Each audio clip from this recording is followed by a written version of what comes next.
Wala bagang pakpak. Guys, magluluto tayo ngayon ng fried chicken. Okay, ito na po yung chicken niya. Dalawang manok siya. Tapos, lalagyan ko siya ng garlic powder. Yan. Lalagyan ko siya ng black pepper.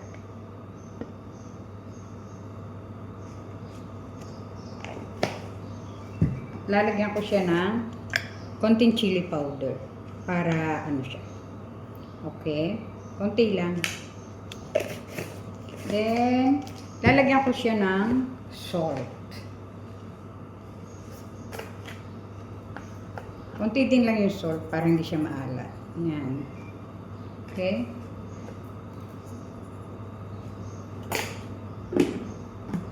Tapos, imimix natin siya.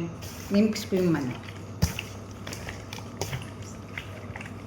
Nagpapainit na rin pala ako ng oil para pagka-mix ko sa kanya, iaano ko na siya.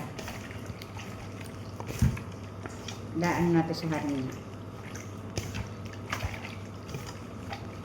Tapos guys, hindi ko na siya ididip sa itlog. Yung itlog, isasama ko na siya dito sa chicken. Okay? 3 itlog. 1, 2, 3.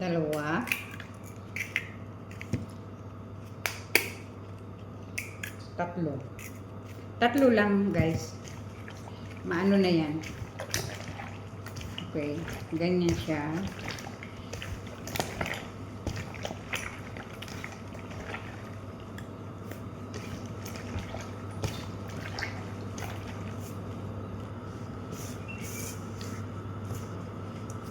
Lalagyan ko siya ng, ito naman yung harina natin guys. Ito siya.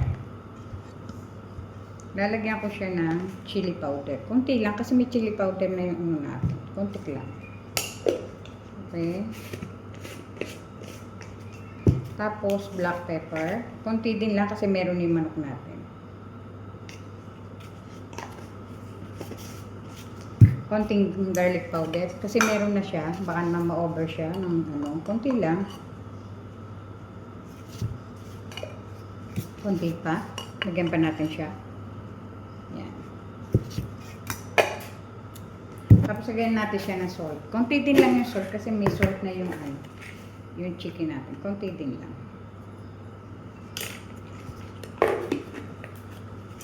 Tapos imimix natin. Andito na siya, yan siya. Tapos ito yung chicken natin. Okay? Hindi na natin siya iniano sa ano.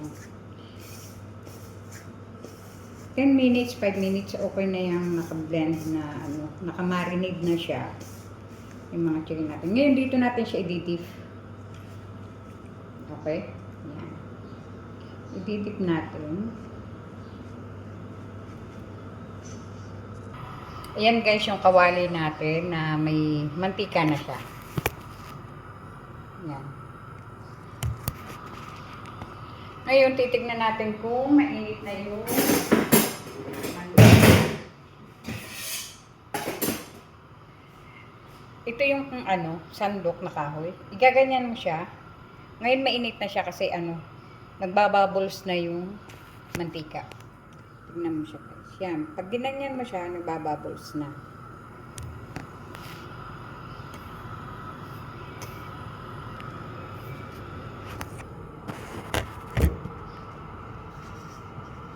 Yan. Yung dinip natin, ilalagay natin dito siya. Yan. Guys, dito, kahit mga liig, ginagawa ko siyang fried chicken.